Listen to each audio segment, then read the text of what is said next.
Mr. Ambassador of Germany, thank you so much for welcoming us to your residence. I appreciate it a lot. I'm glad that we are able to have some questions to you about interesting topics about Germany, as well as your Germany's education and promise to education, as well as the relations to Norway and security policy, which I believe everyone thinks is interesting, at least with Germany. So the first topic is security policy. And Germany are and will always be in the heart of Europe.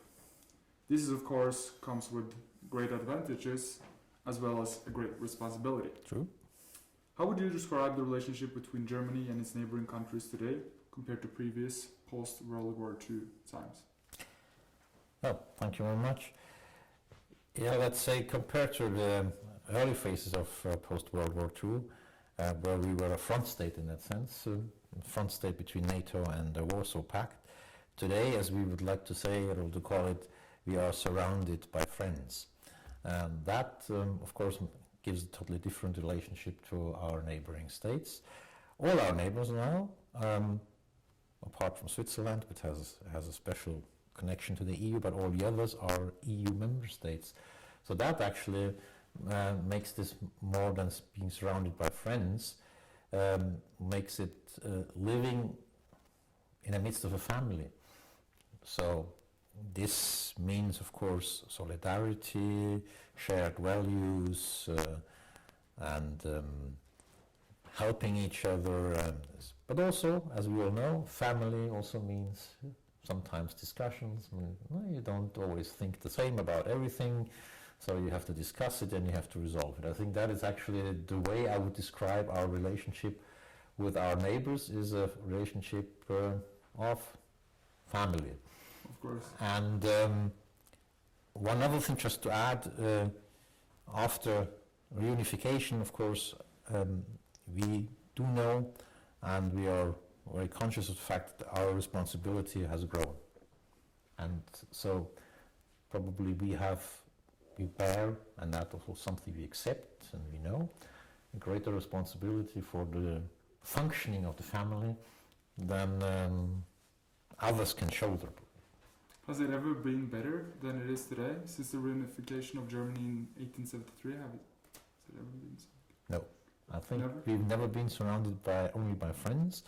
Never has before our relationship with our neighbors has been that of a family relationship. So I think yes, you can actually.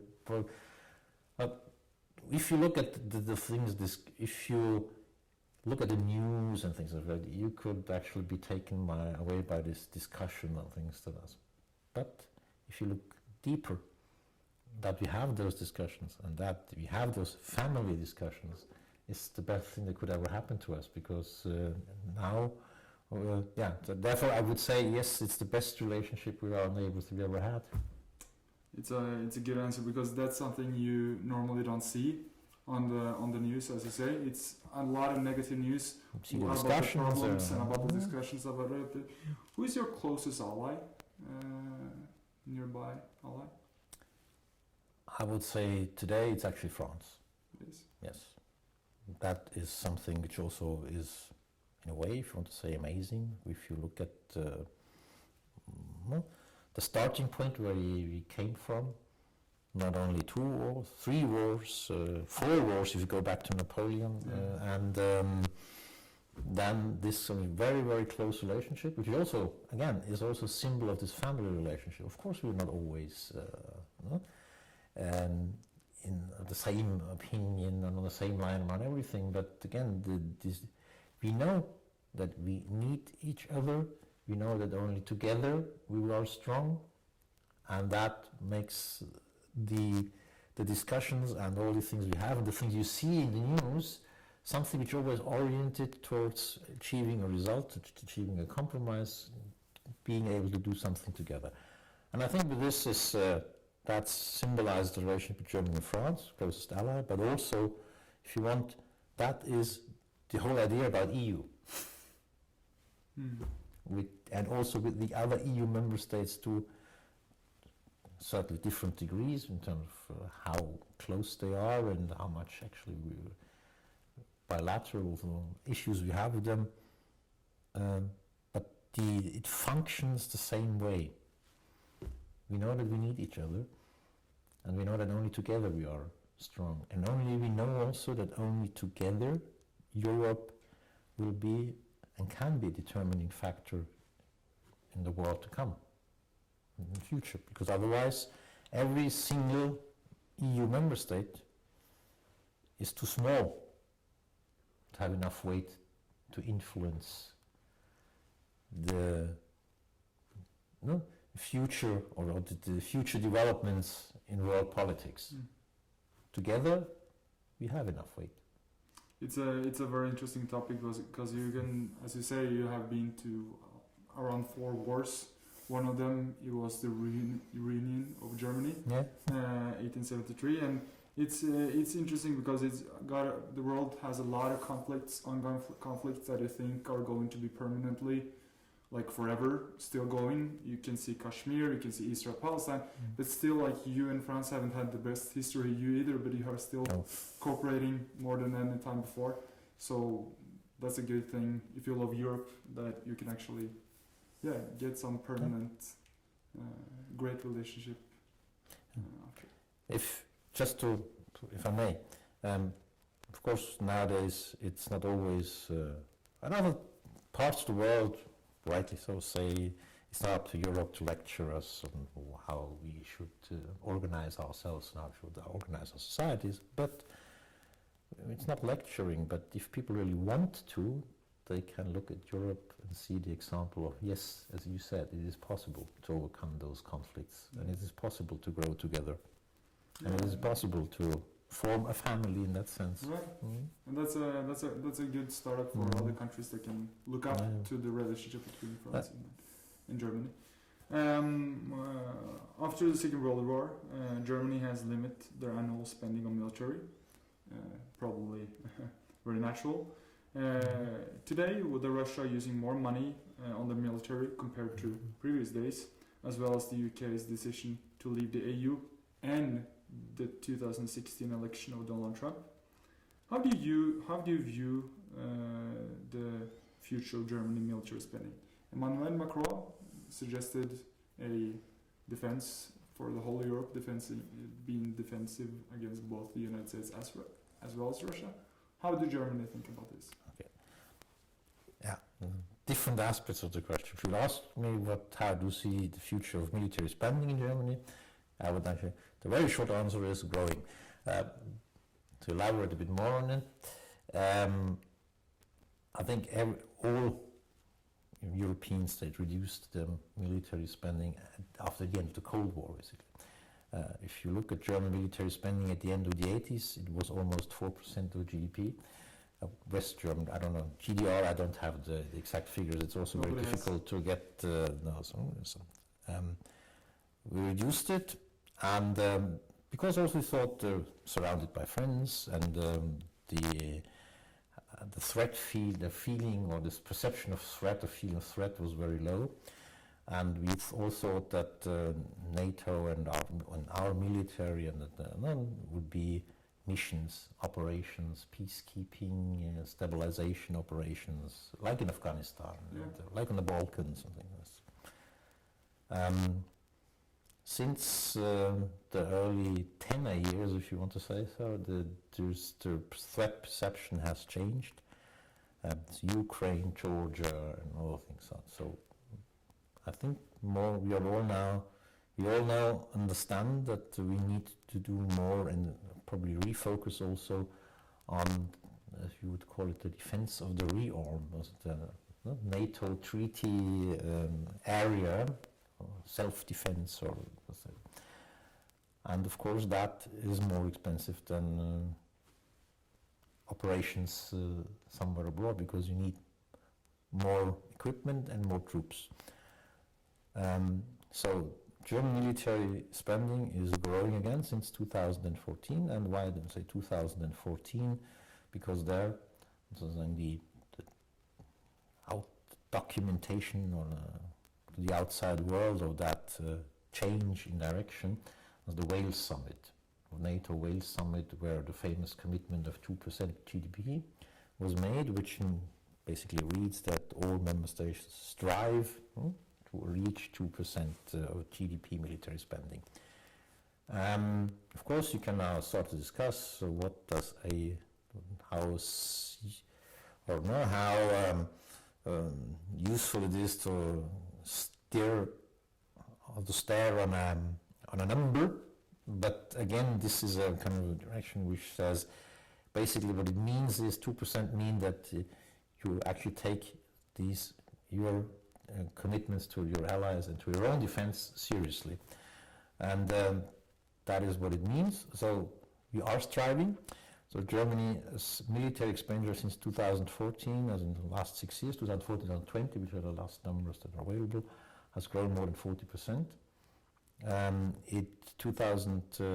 We had set ourselves a target of reaching by 2024 1.5%. Come back to why it goes so slow. You will understand when you look at the absolute numbers. But so now we are at 1.5 now, 2020. To be honest, this also has something, but not too much, but something to do with GDP shrinking. Okay, it does. That is also the problem if you have a number. If you say 2% of GDP, what do you do if GDP shrinks? Then you have 2% and you don't have the capabilities. So in our case, it's more about the capabilities, and this 2% is a number that actually should symbolize having enough capabilities. So that is how you should interpret it. But still, it's there, and we are moving closer to it. Just to say why it is not that from one day to the other we can reach 2%. In 2014, our defense budget was 34 billion euro. Now it's 46, 47, and 2% would mean 72. So to go from 32 to 72, you need infrastructure. You need to how do you spend it?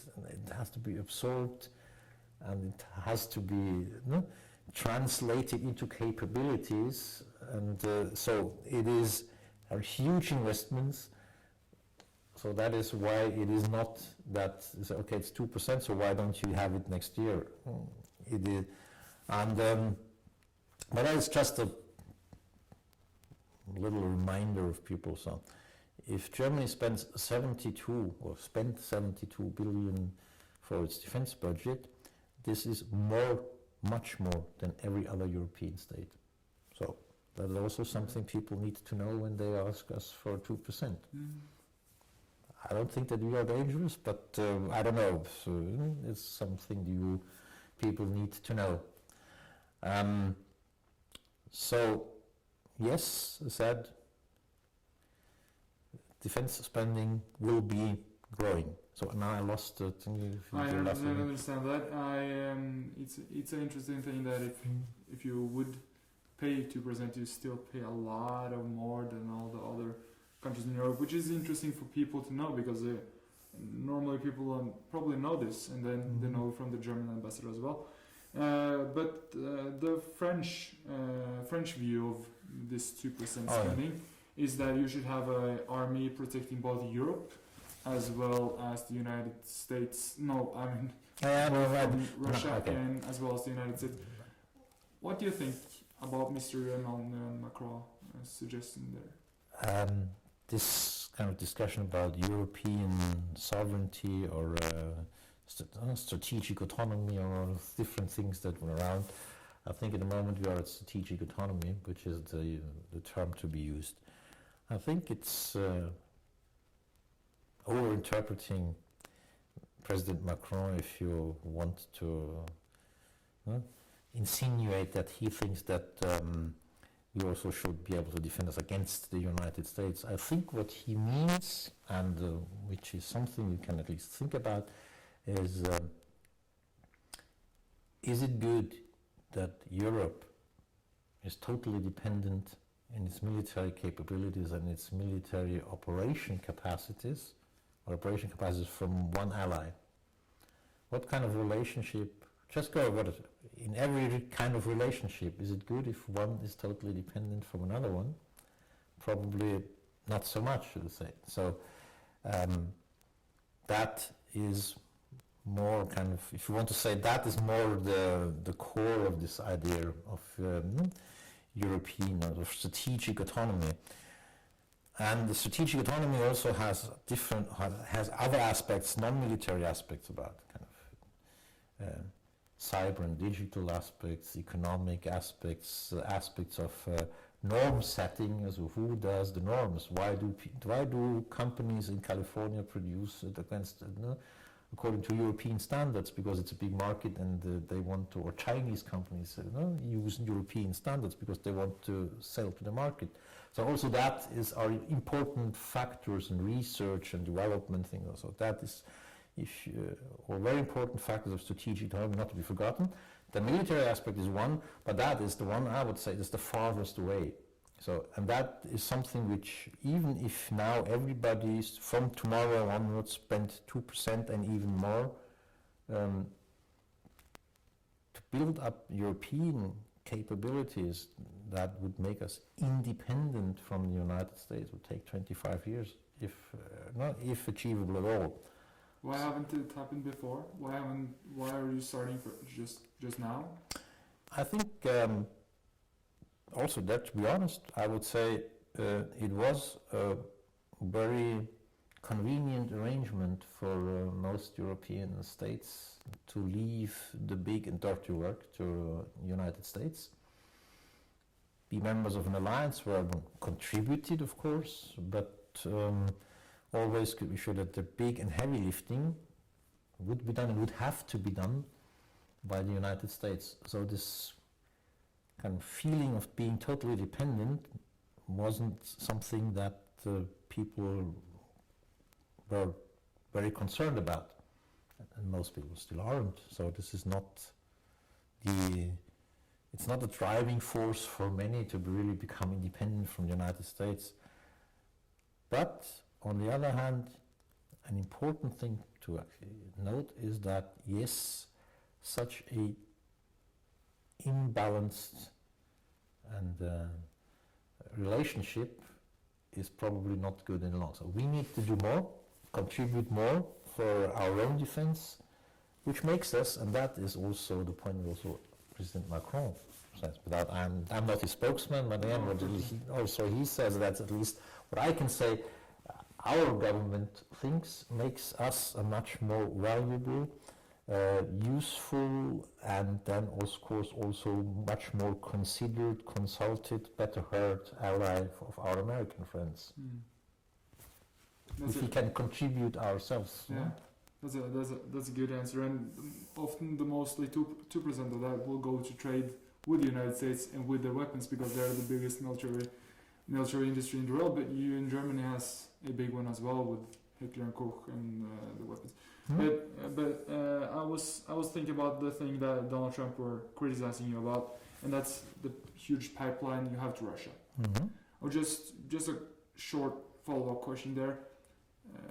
Is that pipeline dividing Europe, or is it bringing Europe together? Because it brings Russia into Germany, and Germany is, as I told you, and we talked about before, the heart of Europe.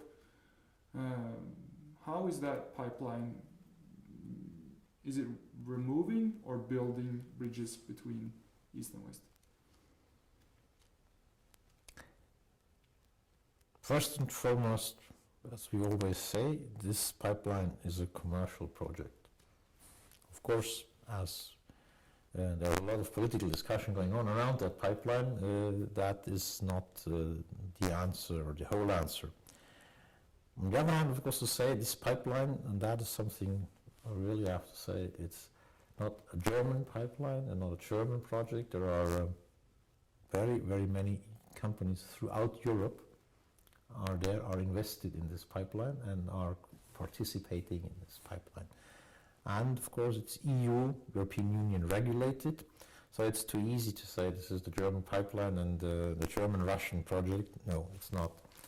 And does it bring people together? Depending on how in the end it will play out. It can, because yes, it can contribute to diversification of deliveries of energy, and one thing also one has to bear in mind is also that these deliveries land in Germany, but not everything is used there. So it also contributes to supplies to other European countries. And another thing important to note is because it does not replace, and is not intended to replace, any transfer through Ukraine or on the contrary, with Nord Stream 2 and the contract goes also negotiation or is an agreement with Russia to ensure gas transfer through Ukraine for the next at least 5 years. Of course, what then there is needed is investment in the pipeline net through Ukraine, because it has to be upgraded and modernized. Otherwise, this gas transfer to Ukraine will, the question will not pose itself any longer, because the infrastructure will not be good enough anymore. But again, so it can contribute to supply security. On the other hand, to be honest, in terms of supply security or insecurity, it's not the determining factor. So the project in that sense is not that important. There are other ways, and other ways mean the supplies we have already. There are pipelines coming from the south. So Nord Stream is discussed and sanctioned, Turk Stream not. So so there also you can ask yourself why this is the one project is under such scrutiny while nobody talks about others. But again, so we have diversity of supplies. Nord Stream 2 can contribute to it, but is not the make or break of the European gas supply in the future. Right. It's an interesting topic because in my view it brings Russia together with the rest of Europe, which is getting Russia out of isolation, which I think is a good contribution from Germany as well as the EU. But that's my opinion. It's a lot of different opinions out there. But what is back to the United States? What is the future of the relationship between Germany and the United States? And possible without the United States, would Germany withdraw its sanctions on Russia? The last question I can answer right away, no. Because the Russia sanctions, if you want to say so, the EU, European Union, it's not German sanctions. Germany was instrumental in putting them together and getting them through the EU system, but EU sanctions. And those EU sanctions have nothing to do with in that sense, nothing to do with the United States, and it's nothing to do with pressure of the United States. This is a reaction of the European Union to acts of Russia violating international law, and that is something aggressively violating international law, and that stands itself.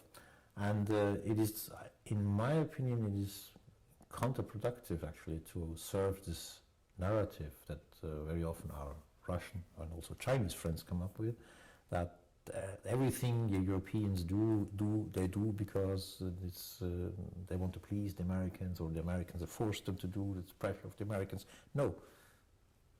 In that sense, it has nothing to do with the United States. It's a sovereign decision of the European Union, actually based in values and in international law. And yes, not everybody in the European Union is of the same opinion about these sanctions and think how useful they are and whether to be maintained or not. But so far, we managed to hold the European Union together, and there is no sign of any lifting of the sanctions, if not, of course, Russia makes good on this violation of international law, which unfortunately we don't see coming either. So that's Yeah. so no. And in general, the relationship for Germany and the European Union, the relationship with the United States is the most important relationship we have, at least outside the Union, I would say. Not with Norway, with the United States. Probably. Norway is a very important, but I can come to about that later if you want. But I think quite understandably it's not up to the same. It's a very different relationship, but a very good and close relationship, but different. But again, the relationship with the United States is the most important one we have, and so we are now actually looking forward to more open, more frank, more discussions with our American friends. We think that we are more on the same book and many other many things on, for example, multilateral issues like climate policy and multilateralism and the quest for multilateral solutions in general. We are, and again, as always has been, there will be other things we will have to discuss. We will probably not the same opinion right away, but we are looking forward to fruitful discussions with our American friends, and we are very confident that it will be, at least now, again, much easier, not always easy, but much easier to find solutions, compromises, common platforms, because that's the most important thing we should never forget.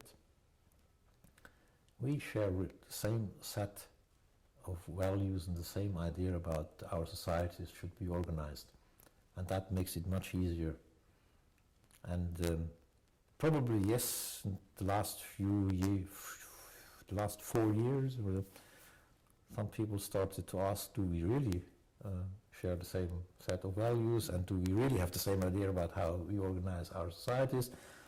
But again, I think at least we are back to the good old times before. Many other things are not just like they were before, because the world has moved on. But again, it will be easier to discuss our issues with our American friends and come to a common understanding. And I think that is what is the most important progress in a sense for us, and the most important thing for us to look forward to. Are you more optimistic about the German-American relationship now than you have ever been, or how is the future looking now compared to previous times? I'm much more optimistic than, of course, anybody else was the last 4 years. As I said, yes, there will be things we are not the same opinion, and there will be the need to discuss things. But again, I think we are actually on a rather, generally speaking, even if you say that in the news over the next few months and years, where you will hear noise and discussions of things, but again, if you try to lift your head above those things, the general path, I think, is I'm optimistic for that, for the general direction, because I think that we will see this fruit also of a Europe that is contributing more. And therefore, the discussions we will have will be much more eye to eye. I hope so. And that will make the relationship healthier. And I think that does not necessarily mean that there will be less noise, but it makes the relationship healthier. And the basis is there. Common set of values, same idea about how to organize society. Same, again, if you want to put it in a negative way, same perception of what is threatening our set of values and our way of life, or our way of organizing, our idea of organizing our society. Right, and it's of course more important than ever to have a Western world together against different ideas, which has especially economic growth in China and other places. So that's a very good answer. But in the media these days, we hear a lot about the ongoing challenges inside the EU. Movements against the organization regularly shows up in almost every single member state. What is Germany going to do in the upcoming years to uphold the organization? And do Germany think that the EU should centralize more power, or should it loosen it more power, give more power to the states?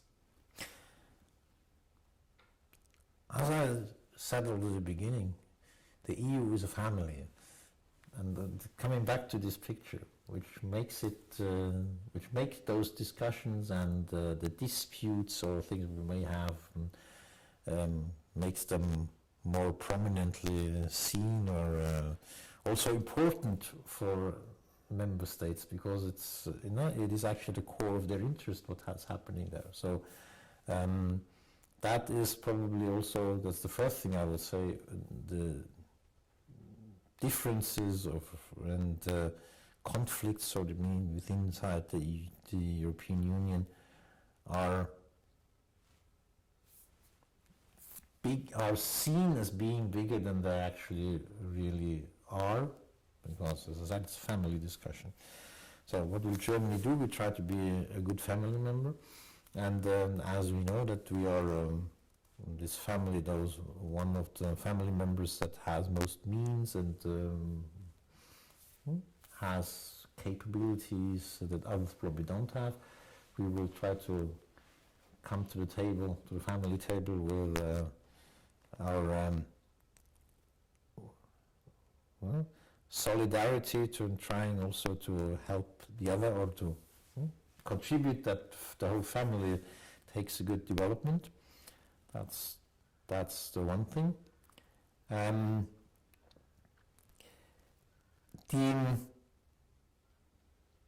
Sorry, that's the last thing. Should it centralize more power, or should it loosen and give more power to the states because of this movements against the EU? The treaty says, or speaks about an ever closer union, which is a clear kind of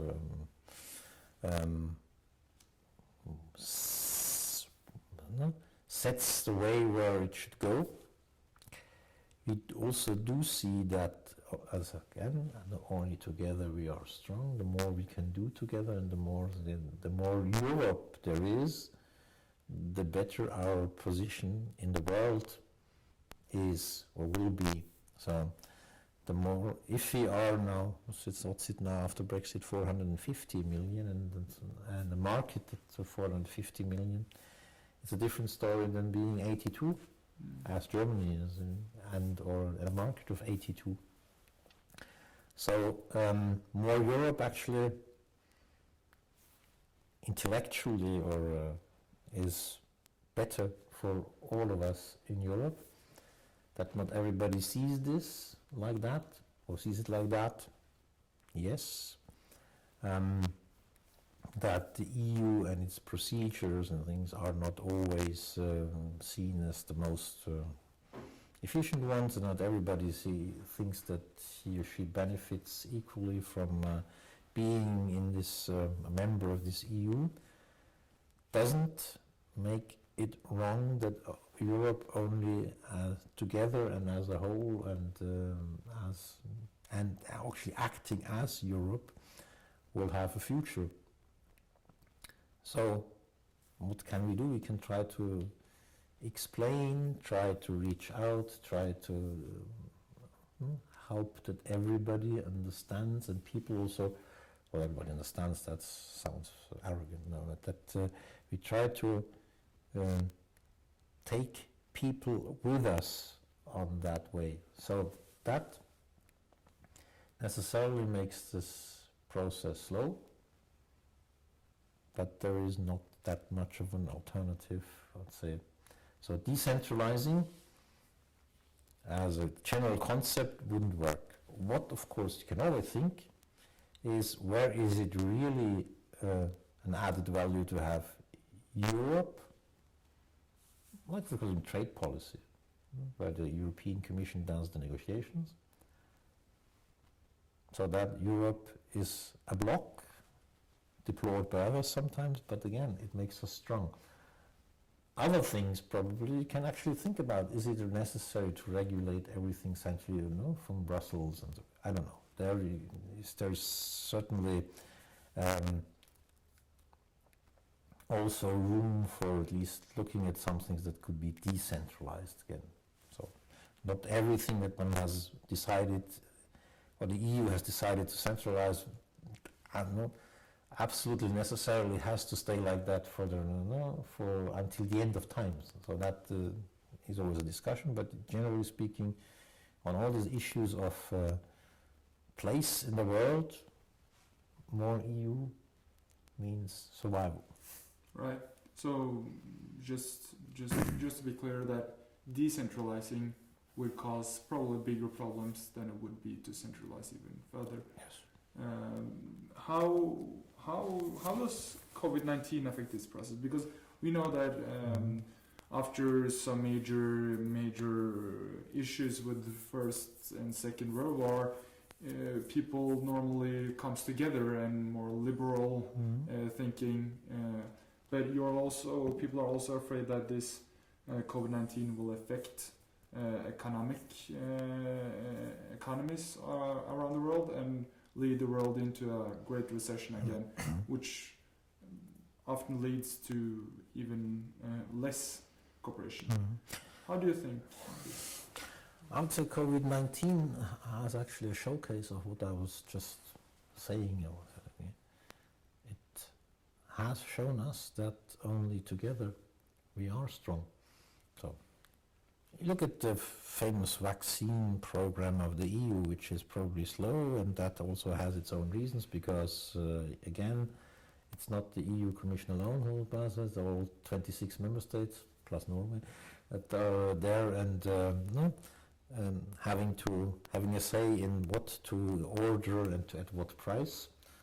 But many, probably not Germany, but many other states would have had problems to get any vaccine dose anywhere. So nobody, or in 80% of Europe, there wouldn't be a vaccine program at the moment, hadn't it been for the European Union. So there wouldn't be slow vaccine program, there would be no program.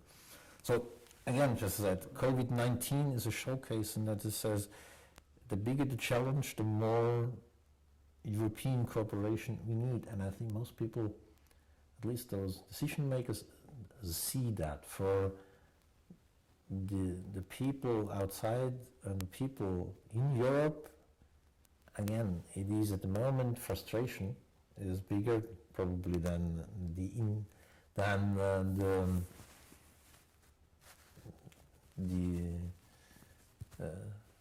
happy about the progress and being happy about the things that have been done together and things that happened at all. That is, of course, it's difficult to see when you're in the middle of the crisis.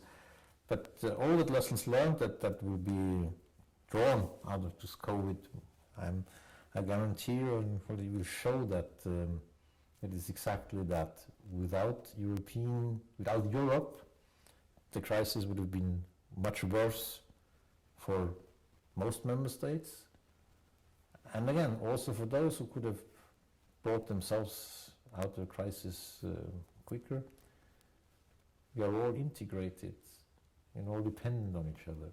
So it doesn't help, it helps a bit, but it doesn't help that much if you are able for yourself to organize vaccines and economic recovery. So economic recovery then will be incomplete because your neighbors suffer.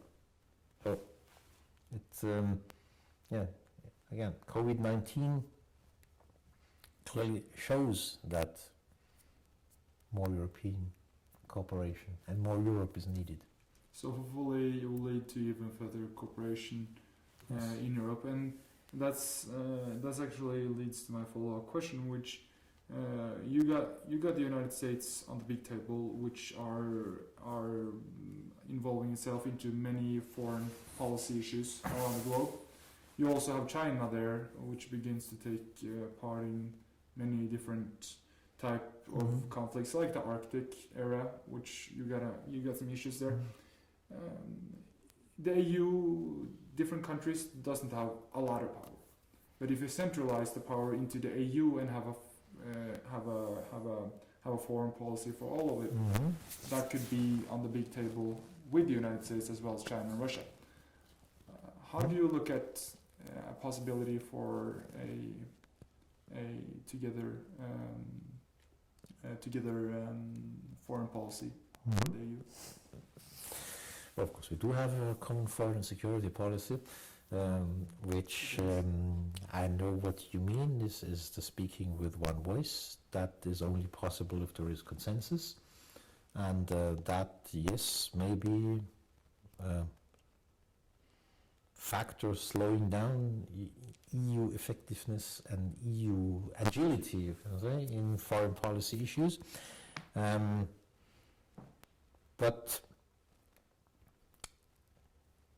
And again, Europe, as the way it is organized, the EU, the way it's organized, how it was born, how it was conceived, how it developed in the first decades, is an economic union.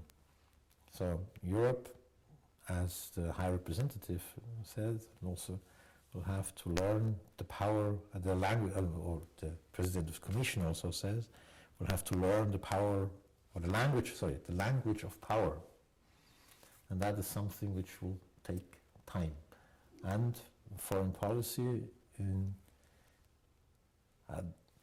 there's always this discussion about, shouldn't we abolish the consensus principle in common foreign security policy? Yes, I think that alone probably wouldn't help, because it would leave those who, in the end, would be outnumbered or outvoted by a majority as on the sidelines and not really supporting the foreign policy measures and the foreign policy that then would have been voted on majority. So I think it's not this abolishing the consensus principle is probably not all the curing all those deficiencies that there may be. I think this is a process of growing together and understanding also that Europe is not only an economic bloc, but that Europe is also a geopolitical factor, Europe is a security policy factor. This development takes time, but it is taking place, and at the end there will be also there, almost unavoidably, a Europe that is speaking much more with one voice and has a much more, in that sense, than where Europe takes decisions. It is coherent foreign policy, but coming to positions, measures, to do quicker and more determined.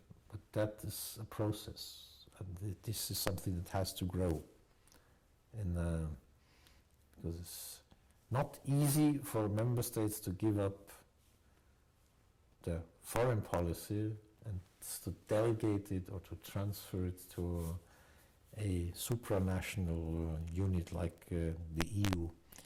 It's this probably psychologically one of the most difficult policy areas to Europeanize.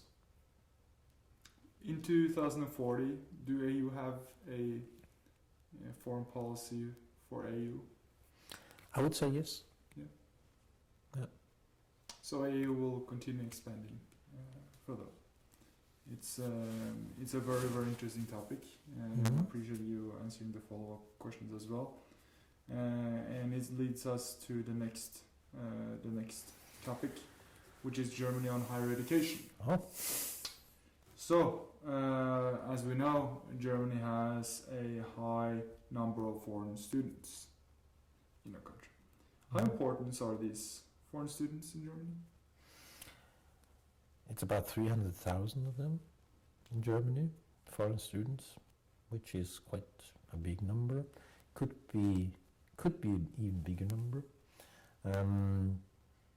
500, only 500 Norwegians. So also that could be a bigger number. but yes, it is important for us because we think that we have to offer something of education also in terms of then research and science in general.